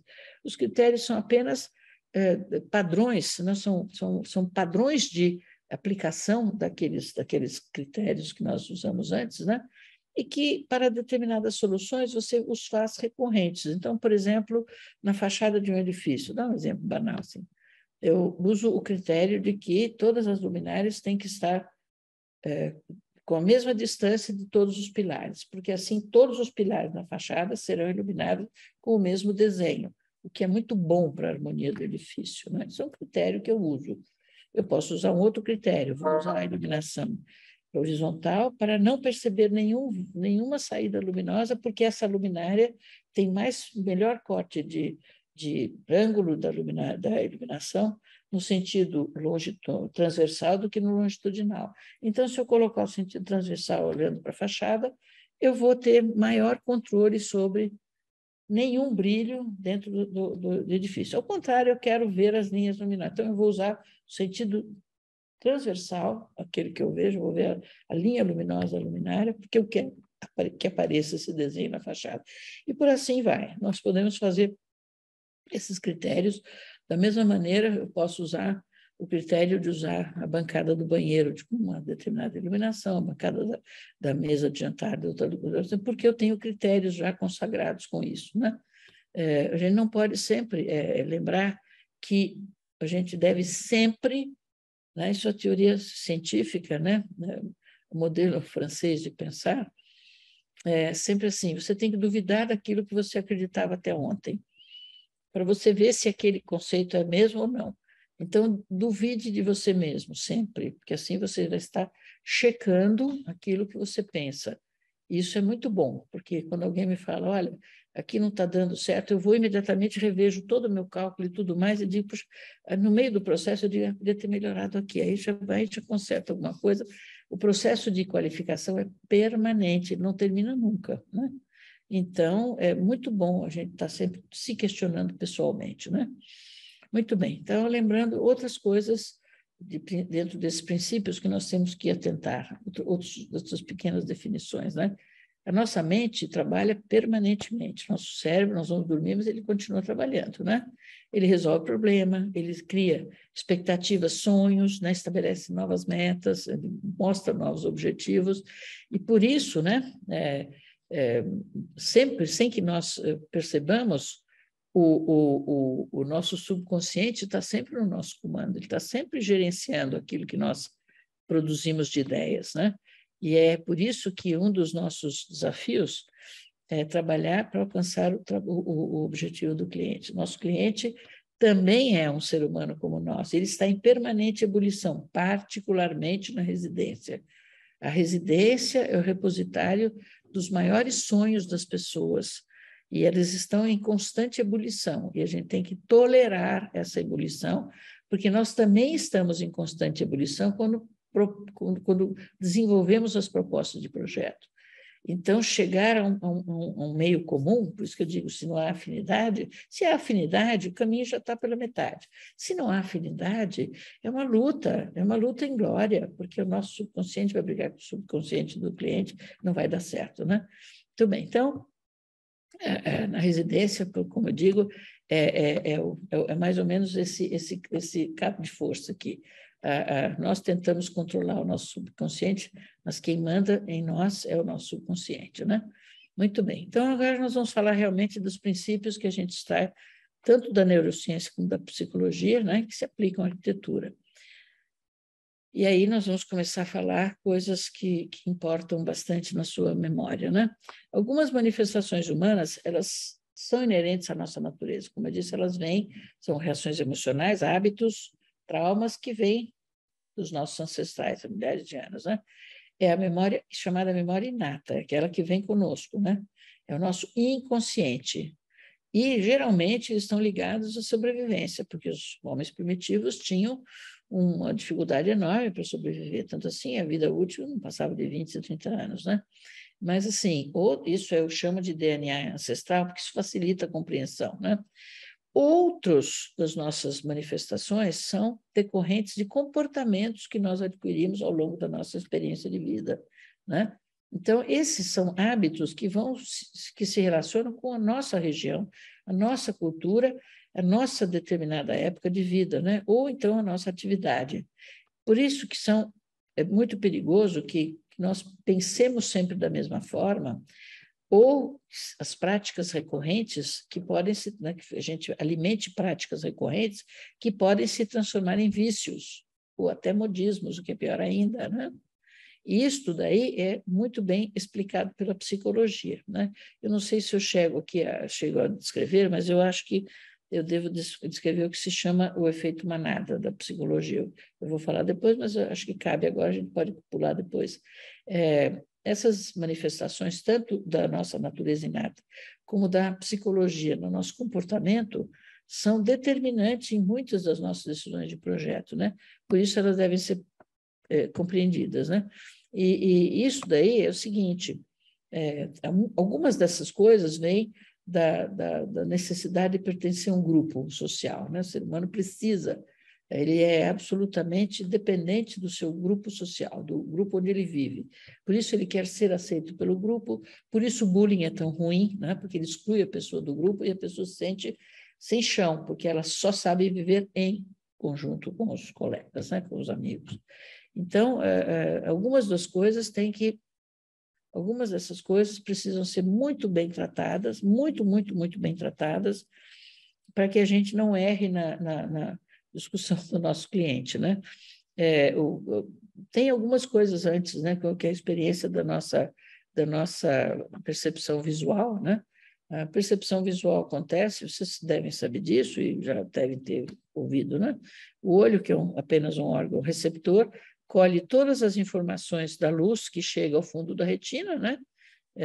Com a imagem invertida, capta todos os pedacinhos que cada um dos fotorreceptores recebe, e todos esses pedacinhos juntos, essa mágica de juntar tudo pelo nervo óptico, chega até o córtex visual, atravessa o cérebro, chega no córtex visual. No meio do caminho, esse conjunto de informações espaciais, que dizem respeito só ao espaço em torno, recebem as informações do nosso modelo interno. E aí, quando chega ao cérebro, então, a imagem já tem um significado, que é a tal da interpretação psicológica. Ou seja, tudo isso se desenvolve em bilionésimos de segundo, por isso nós estamos permanentemente realizando isso, né? Ou seja, cada imagem que nós apreciamos, o nosso subconsciente traduz aquela imagem em alguma coisa que tem relação com aquilo que nós vivemos. Então, por exemplo, se você vai atravessar uma rua, você vê uma rua super movimentada, você diz, uxa, preciso tomar cuidado para ninguém me atropelar, né? Porque a mamãe segurava na minha mão, agora eu estou sozinho, né? Mas eu aprendi com a minha mãe que eu tenho que atravessar a rua olhando para o outro lado e vendo se não vem muito carro, né? Ou quando você vê um céu penumbroso, cheio de relâmpagos, tem que me abrigar porque vem por aí um grande temporal. Todas essas reações fazem com que a gente tenha um medo ou necessidade de proteção ou alegria, ou satisfação, ou prazer visual, quando nós interagimos com um determinado novo ambiente, né? Isto se processa por quê? Na maneira de trazer a informação das fotorreceptores até o processamento no córtex visual, que junta a imagem, né? Ele junta a imagem, ele vira a imagem de novo para a posição correta e dá àquela imagem especial um significado específico. Essa percepção visual, nós não precisamos saber mais do que isso da percepção visual, porque não somos médicos ou oftalmologistas, né? Nós somos simplesmente usuários desse processo. Então, nós temos que entender a sensibilidade do nosso cliente, porque ele, ao ver o que nós fizemos, vai ter esse tipo de reação. Então, a gente precisa fazer as coisas para ele de maneira que ele goste e que não ele venha com coisas que ele vai dizer, mas, puxa, que bela porcaria, não era nada disso que eu estava esperando, né? Então, isso é um processo que a gente realmente é o que nós precisamos, né? Atender. Eu costumo dizer que nós somos não o que comemos, nós somos o que nós vivemos, né? O nosso produto hoje é tudo que nós vivemos. E para que a gente compreenda essa soma de informações que vão, juntamente com a imagem especial, dar um significado, essa interpretação que nós fazemos no processo de percepção visual tem muito a ver com aquilo que é o modelo interno. Mas o modelo interno, nós cultivamos de que maneira? Melhorando o nosso arquivo visual, selecionando coisas boas, vivendo. Por que vamos aos museus? Para apreciar a beleza das obras de arte, né? Por que nós gostamos da natureza? Porque a natureza nos oferece graciosamente maravilhas em termos de beleza estética, prazer estético e beleza plástica, né? Então, se nós sabemos construir esse arquivo visual e prestamos atenção em como ele nos dá um arquivo emocional, que é esse que eu citei agora. Quando a gente vê o céu escuro e um um raio de luz do sol, que é lindo, né? Saindo daquele raio, daquela coisa escura, que lindo, mas que perigoso, né? Então, eu preciso me abrigar. Tudo isto faz parte de uma coisa que se diz assim, quando você tem ambientes muito contrastantes, tome cuidado, porque aquilo é a véspera do temporal. Serve para o museu, serve para um momento de passagem, mas não serve para viver dentro do tempo, do momento do temporal. Então, atenção com escuridão e com forte contraste, né? Muito bem. Então, isso aqui é só para lembrar como a gente trabalha, né? Ou como o nosso subconsciente nos ajuda nisso, né? Por quê? Porque isso vem da minha observação e eu tenho absoluta convicção disso. Toda vez que me revejo nisso, eu digo, não, mas isso realmente funciona dessa maneira. Quando eu falei desse raio luminoso, tem uma foto até mais bonita que essa, que é um contraste maior ainda do raio luminoso atingindo o oceano, né? E o céu absolutamente escuro, mostrando a carga d'água que vinha em poucos momentos, né? Em poucos minutos. Ora, isto é muito bonito no museu, isto é muito bonito na passagem, mas ele não é bom para quem vive. Você não vai fazer o seu quarto dessa maneira, não vai fazer sua sala de jantar, a sua sala de estar dessa maneira. Sua sala de estar tem que ter contraste, tem que ter interesse visual. Fazer uma sala de estar absolutamente uniforme é horrível, mas, ao mesmo tempo, você não pode deixar de que esse contraste se transforme numa coisa de escuridão, de assustadora, porque isto é desagradável para o ser humano. Muito bem. Então, quando a gente vê qualquer imagem, como a imagem da praia, da luminosidade, eu não vou olhar para isso pensando no velhinho que quer sentar na sua cadeirinha de balanço e ficar quietinho, né, sem barulho, muito lindo, fazendo palavras cruzadas. Essa imagem do rapaz que vai andar de surf, que vai fazer surf, que vai andar de paraglider, que vai fazer beach tênis, que vai correr vai suar a beça, correr na praia. Você não vai fazer, vai velejar, fazer o que quiser. Você não vai pensar numa pessoa que vai descansar nesse momento, né? O descansar é neste momento, quando você vê o cair do dia, quando você se prepara para a escuridão da noite, você naturalmente está produzindo melatonina, mas, ao mesmo tempo, você tem uma sequência emocional. Puxa vida, está na hora de eu parar de trabalhar, está na hora de eu encontrar os amigos, tenho que fazer o meu happy hour, encontrar minha família, meu pequeno filho que nasceu há pouco tempo. Tudo isso traz um sentimento emocional, traz uma reação emocional, que está ligada intimamente à sua história. Porém, o pôr do sol e o dia de sol na praia são muito presentes na vida da maioria das pessoas, assim como a véspera do temporal. Então, essas emoções, assim como o branco extensivo, quando a gente vê branco em grande quantidade, fatalmente você pensa em ambientes inóspitos como esse. É bonito esse ambiente, mas ele é inóspito, ele não é acolhedor, ele não é um ambiente que te recebe para o relaxamento. Ele é atividade também, né? A bruma da neblina é um momento mágico em que você tem muitas fantasias, porque ela traz essa indução para o mistério, né? Para o descortinar o que está atrás daquela imagem. Né? Por isso que os filmes de suspense, os filmes de tensão, ou filmes que querem agregar mágicas estão sempre ligados a isso. O cinema sabe usar muito bem imagens, né, para trazer o ambiente emocional necessário, né? A gente vai falar disso depois.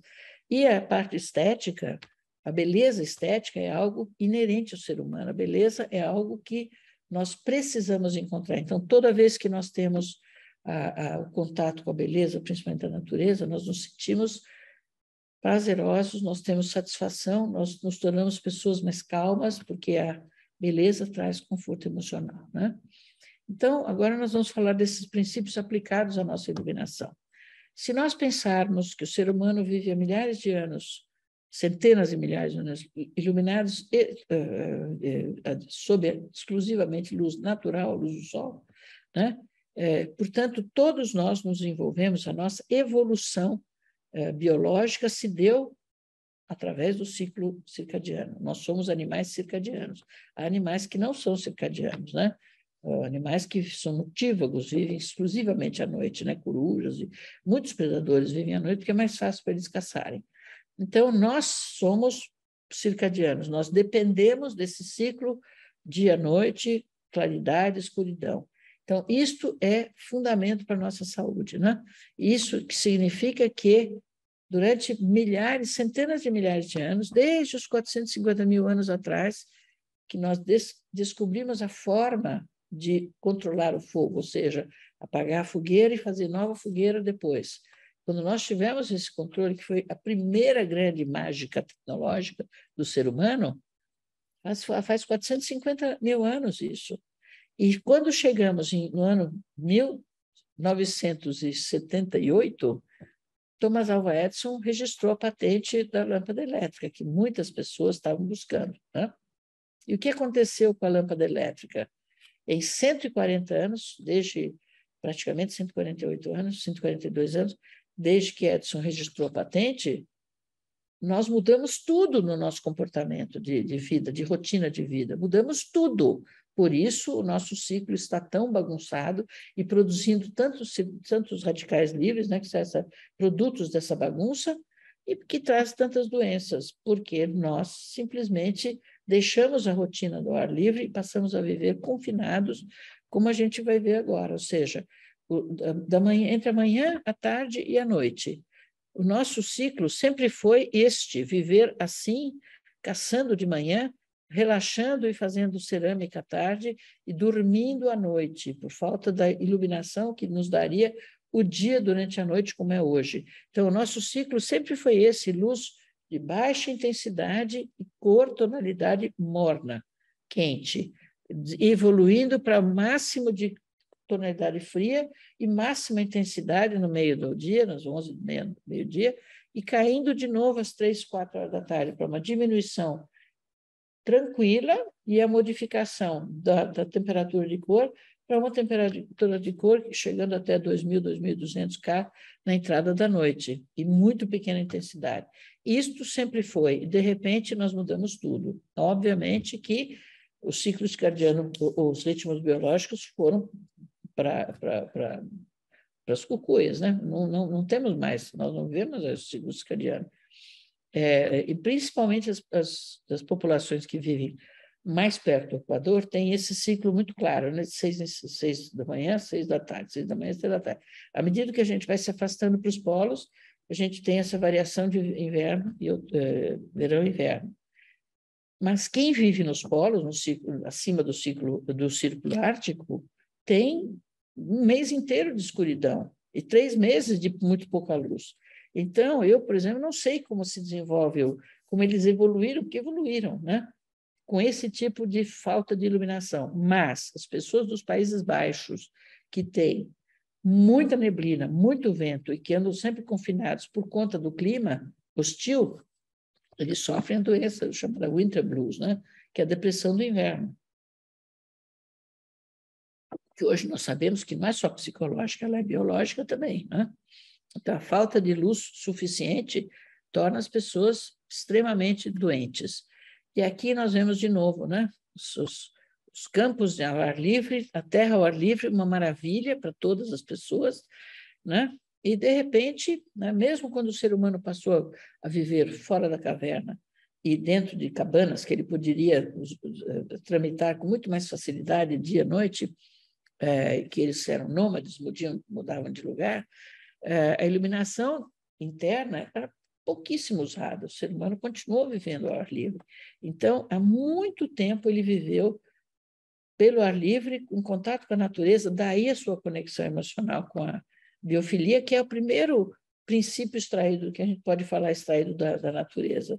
A natureza sempre ofereceu ao ser humano inúmeras dádivas de avaliação. Eu gosto muito dessas fotografias, porque aqui a gente tem uma luz difusa, mas, ao mesmo tempo, a gente tem o desenho de contraste das folhas, dos raios de sol. Portanto, nós temos um ambiente que não é exclusivamente difuso, ele é difuso, porém cênico, porque ele agrega a uma distribuição difusa o interesse cênico do contraste de alguns elementos dentro daquele ambiente difuso. Outras vezes, ele agrega o difuso através de... O difuso não, o contraste através de fachos muito bem definidos e com uma grande quantidade de sombras que definem muito valiosamente o espaço onde a gente está. Vejam a diferença entre um ambiente dramático, cheio de contrastes, e um ambiente absolutamente difuso, onde todas as iluminâncias são iguais. Portanto, um ambiente uniforme que é muito menos interessante do que esses ambientes, esse é o facho que eu me referia, né? O céu pronto para desabar na temporal e o facho luminoso espetacular, né? Fotografia tirada por uma pessoa no avião, muito linda a foto, né? E esses contrastes trazem interesse, sem dúvida, mas quem é que quer viver, como eu digo, numa sala de estar, que você vai ficar 2, 3 horas conversando com as pessoas, numa iluminação desse tipo? Então, a definição de contraste, difuso, cênico, misturado com difusão, mais difuso, é muito importante para nós definirmos o que nós queremos oferecer em cada local de uma residência, né? A biofilia, por exemplo, a biofilia traz esse costume, esse vício, vamos dizer, esse hábito exagerado de trazer as plantas para dentro das edificações. Eu advogo a causa de que a planta sempre sofre dentro da edificação por conta da falta de variação da intensidade luminosa, da variação do clima, do calor, do frio, principalmente da diferença entre a luz contínua do interior das edificações e a luz variada em torno de tonalidade do exterior, né? Então, algumas das soluções são bonitas, só que não está mal iluminado, tem uma parte escura assim, mas está bem bonito. Porém, vejam que essa outra parede bem iluminada, olha o tamanho da luminária, né? Puxa vida. Hoje a gente tem aparelhos pequenos embutidos no teto que podem fazer a iluminação melhor que esse facho, que o facho é extremamente aberto, que você não vê essa coisa grosseira, né? Eu quero dizer apenas que eu estou introduzindo isso só porque a gente já começa a falar de soluções de arquitetura, né? Nessa paredezinha aqui que a gente iluminou, essa parede é uma parede de luz, de folhas fake, né? Elas são artificiais, né? Entre isso e isto, evidentemente você vê que aqui é artificial, né? Sem dúvida alguma. Mas com uma luminária desse tipo, a gente ilumina sem criar aquele monstruosidade no teto, né? Outras vezes, eu diria que esse amor à biofilia, né? A natureza, o vício da biofilia, é muito melhor quando você constrói um ambiente externo que seja apropriado ou aproveitado, apreciado do interior, mas preservando a natureza e a iluminação da natureza para esse ambiente, né? A gente pode até iluminar as árvores. Nós fizemos, a Érica apresentou aos professores da Embrapa, e nós podemos usar a iluminação desde que não seja às 12 horas da noite, né? Porque as árvores, elas vivem bem com algum momento de escuridão, não precisa ser toda noite de escuridão. Então, vejam que a iluminação externa ela é um item de extrema importância no prazer visual, né? Inclusive, eu prefiro muito mais o efeito de espelho nas piscinas do que a própria iluminação interna. Na maioria das vezes, quando a pessoa vai nadar, precisa de luz interna. Mas, fora isso, a nossa capacidade de produzir efeitos interessantes plásticos, né? Na área externa, eu advogo o princípio de que o contraste, desde que mantido no ambiente cênico, dramático, cênico um pouco difuso, conforme as espécies, conforme o que a gente quer iluminar, é mais interessante que a iluminação difusa, tudo igual, é muito cansativo, né? A parte externa é muito bonita, é muito rica de volumetria, então ela tem que ter... Mas agora eu vou falar de outra coisa importante com relação aos princípios da neurociência. Tudo isso são partes do nosso curso, que eu estou resumindo de forma banal, né? Algumas condições do hábitat do ser humano anteriormente. O que ele trazia do seu hábitat antigamente? Primeira coisa, ele tinha uma abundância de visuais, longas perspectivas, longas visuais, porque a natureza oferecia isso, e ele vivia ao ar livre, né? Então, o máximo de proximidade que ele tinha era aquele momento da noite onde ele se agrupava em torno da fogueira, contando suas experiências do dia, e por isso o fogo é tão importante, né? Então, essa largueza de espaço era uma coisa extremamente confortável, completamente diferente do que a gente tem hoje nas grandes cidades. Até nas praias das grandes cidades, as pessoas vivem apinhadas, né?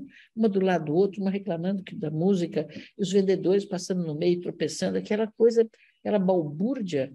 Até nos momentos que o ser humano curte a natureza, ele vive nessa compressão de falta de espaço. Isso é muito ruim para o ser humano. Tão ruim que, se fosse bom, as pessoas não iriam presas, né, quando cometem crime. Elas ficariam soltas no pasto aí, porque a prisão é um castigo absoluto para o ser humano. Né? Por quê? Porque ele perde esse contato com a largueza do espaço, né? As longas perspectivas e longas visuais, que também fazem parte da natureza, né? Que é outra coisa que a gente gosta. Por que a gente quer estar num lugar onde você vai ter vista externa, né?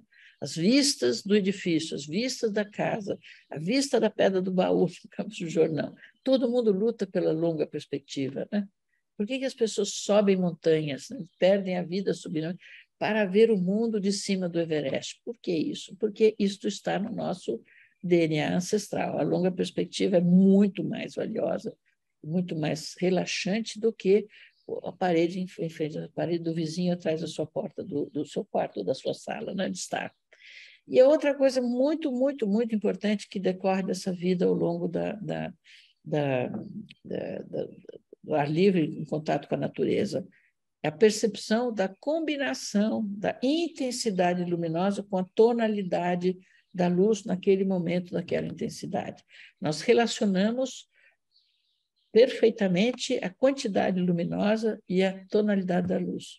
A grande intensidade, aquele ábaco, que era gradiente, que o Zumtobel oferece, da luz amarela, baixa intensidade azul, é nada mais do que isso, plena intensidade no meio-dia e baixa intensidade no nascer e no pôr do sol. Tonalidades mornas, nesse caso, e tonalidades frescas no meio. Né? Isto, assim, isso é uma mesma foto das Cataratas do Iguaçu, no final da tarde e durante o dia. Ora, isso é muito importante quando nós escolhemos a tonalidade das lâmpadas e a intensidade luminosa. Né? Por isso que é ruim para nós, que vivemos num país tropical, intensidades de 500 lux em cor 4.000K, em cor 3.000K, ou 2.500, ou 2.700K, porque essa tonalidade já está pedindo menos luz, né? Ao contrário, para quem mora lá no norte dos Canadá, Estados Unidos, que é o frio do capeta, né? Norte dos Estados Unidos e sul do Canadá. Frio para capeta, eles já preferem a tonalidade mais quente, porque o calor, a memória deles está relacionada com a temperatura antes dessa proporção entre a intensidade luminosa e a tonalidade da luz, né? E aqui o contato permanente com a natureza que gerou essa nossa natural apreço e prazer com as paisagens naturais, né? Que vem gerar a biofilia, né? Porém, essa vida ao ar livre de centenas de milhares de anos estava bastante próximo de se acabar quando, durante o século XIX, principalmente o século XX, alguns fatos mudaram muito a maneira de evoluir do ser humano, as rotinas e, consequentemente, a evolução do ser humano. Foi a migração das populações da vida do campo para as grandes cidades, né? Paulatinamente, eles foram diminuindo o espaço ao entorno, né? Porque durante as suas atividades e seus deslocamentos, a congestão de pessoas acumuladas dentro das cidades tirou essa fartura de espaço e essa perspectiva longa que os seres humanos sempre tiveram, né? E isso não é agradável. Uma parte do estresse humano é por isso, né? Transporte, demora, os ônibus cheios de pessoas, a falta de longas perspectivas, andando sempre em túnel, entrando em apartamentos pequenos, que você vê a parede do edifício ao lado, etc., né? Então, essa migração do campo para a cidade, que é irreversível. Hoje em dia, a gente já tem mais pessoas morando nas cidades grandes do que no campo. Deveria ser o contrário, né? Mas acontece que a sedução pelos confortos da vida moderna e pela produção de riqueza nos centros urbanos fez com que jovens saíssem da vida do campo e se dirigissem às cidades. Todos eles querem participar dos jogos de futebol que eles veem na televisão, das brincadeiras, das baladas, das roupas, das lojas que eles veem, os restaurantes, tudo mais. Todo mundo quer participar dos benefícios, entre aspas, das grandes cidades, né? Nem sempre são benefícios, mas a migração sempre aconteceu, né? E a segunda grande modificação foi o registro da patente da lâmpada incandescente, né? Como eu falei, em apenas 140 anos, 142, né? 144 agora, né? Anos, o mundo deixou uma vida absolutamente tranquila, de uma rotina de claros e escuros, né? De espaços, longas perspectivas, para chegar ao que nós temos começou com a lâmpada incandescente, que aumentou extremamente a produção, a vida do ser humano para dentro da noite, mas não chegava às 10, 11 horas da noite, né? Além das 10, 11 horas da noite, né? E a vida que nós temos com a evolução das lâmpadas, da tecnologia de lâmpadas, que hoje chegou aos LEDs, né? Saiu do filamento e entrou num processo completamente diferente e de uma amplitude de alternativas, né, de uso muito grande. Por isso, tão perigosa em termos de mau uso, né?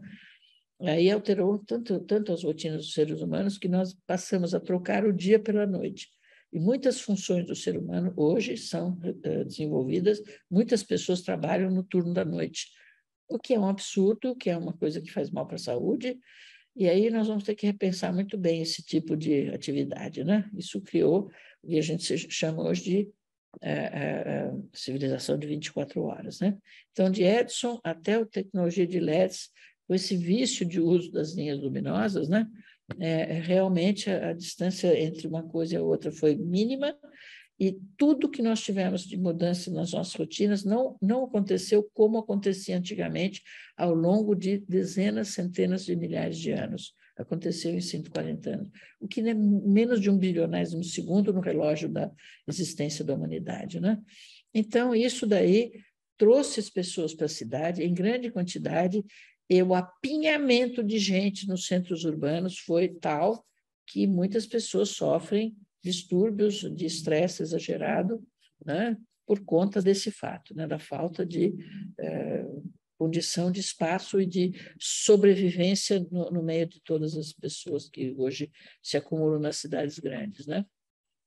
Nova York é um exemplo disso, apesar de que Nova York é uma cidade bem comportada, né, e não tem a densidade populacional maior do mundo. Se você vai para a praia do Arcoador, para a praia do Leblon, no Rio de Janeiro, no domingo, você só vê cabecinhas de pessoas, igualzinho às ruas da Índia. Quando você olha para as ruas, você só vê as cabeças andando assim, parece uma coisa que se move assim, porque não tem espaço para as pessoas, né? E todo mundo congestionado nas cidades, os campos absolutamente abandonados. A China chegou a fazer programas de permitir mais filhos para as pessoas que ficassem no campo, né? De tal maneira é o êxodo em direção à cidade, né? Então, assim, do ponto de vista da iluminação, né, nós falamos do ponto de vista do espaço, das cidades, né? Da arquitetura, é uma coisa, mas do ponto de vista da iluminação, nós, à medida em que nos confinamos na cidade, as iluminâncias que nos atendem, nas múltiplas atividades, quaisquer que sejam, são mas extremamente inferiores àquelas que nós usamos até então, durante todo o nosso processo de evolução, né? E, portanto, hoje a tentativa, inclusive, de diminuição do consumo de energia para realmente diminuir as intervenções humanas no planeta, que também é bom isso, a gente tem que diminuir, acabaram por destruir o nosso padrão circadiano e, consequentemente, atingiram frontalmente os nossos ritmos biológicos, né? Por isso, a nossa saúde, que vinha num ritmo ao longo de milhares de anos, repentinamente se deparou com outro sistema, e isto, obviamente, nos prejudica enormemente, né? Então, quando a gente lembra que não só a intensidade luminosa diminuiu, mas a variação de tonalidade também não existe, a gente pode ver como isto afeta a nossa maneira de viver. Então, desde os 500 lux na lâmpada fluorescente até hoje, em linhas luminosas, esse hábito de linhas luminosas, como a linha luminosa ela deve ser controlada em termos de luminância para não afetar como se diz, o ofuscamento, para não afetar a acuidade humana, ou seja, para não produzir ofuscamento, a luminância dessas linhas tem que ser muito controlada. O que acontece com isso? Ao controlar a luminância das coisas, você vai fatalmente diminuindo a iluminância ambiente. E vocês podem ver que isso é verdade, né? E, além disso, nós não temos a variação da tonalidade, que é o mais importante, sendo que a gente sabe que, para determinadas intensidades, como diz aqui o seu diagrama de Kruithof, né? A gente precisa, essa combinação entre a temperatura de cor e as iluminâncias, né? Quanto mais a gente sobe a temperatura de cor, mais é agradável iluminâncias altas. Quanto mais a gente desce a temperatura de cor, mais é agradável as temperaturas, as intensidades de baixa intensidade em termos de iluminância. Então, isso, na verdade, é uma reprodução da variação da luz natural, né? Então, assim, dessa mudança da vida ao ar livre, ainda nos preceitos, né, da neurociência, essa variação da vida ao ar livre para o confinamento realmente perturbou a nossa saúde, porque também ela produziu muitas outras coisas em termos de saúde psicológica, além da neurociência, né? Que é, por exemplo, o medo da escuridão. O ser humano nasce com um medo de escuridão que vem lá dos ancestrais. Tem muita gente até hoje que gosta de dormir com a luz acesa, porque não se sente bem na escuridão da noite. Por quê? Porque o ser humano tinha medo de entrar na caverna quando ele nem tinha capacidade do tocheiro e dormir na caverna abrigado do frio, da neve, da chuva, mas, ao mesmo tempo, à mercê dos predadores que poderiam estar dentro daquela caverna. Então, o medo da escuridão gerou na nossa cultura uma sensação desagradável em relação a cavidades escuras. E o que são essas cavidades escuras? As cavidades escuras são, por exemplo, buraco escuro da caverna e o buraco da circulação. Quando você tem uma circulação de um hotel, de um edifício, em que o final da circulação indica escuridão no restante daquele outro corredor que intercepta a circulação que nós estamos usando, as pessoas se sentem mal por conta da escuridão. Isso vem lá de trás, né? As pessoas preferem um caminho que seja claramente identificável, porque aí você não se sente com aquela ameaça que vem lá de trás. Aqui é uma fotografia de um corredor de hospital muito mal iluminado, criando essa cavidade escura, que é uma coisa desagradável por conta desse medo da escuridão que vem lá de trás, e preferindo as coisas que são iluminadas de cima a baixo, porque aqui você sente segurança, estabilidade, limpeza. Se fala no hospital, isso é muito importante, né? Então, essas coisas a gente tem que lembrar, que vem lá de trás, as pessoas não gostam, porque elas não gostam mesmo, né? Ao mesmo tempo que todos os seres humanos têm um elo emocional com o fogo. Por quê? Porque o fogo veio tirar muitas das suas ameaças à sobrevivência, particularmente o uso da caverna, que era o seu hábito, a sua casa natural, né?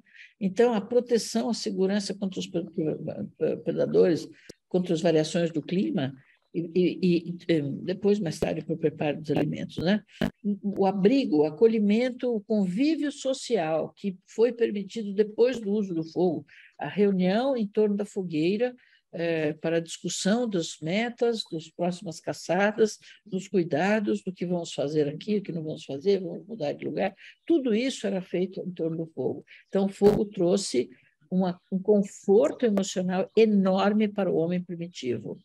Desde o tempo da caverna até hoje, nós gostamos da fogueira, nós gostamos de ver o fogo da lareira, porque ele nos traz uma natural sensação de acolhimento e de estabilidade emocional.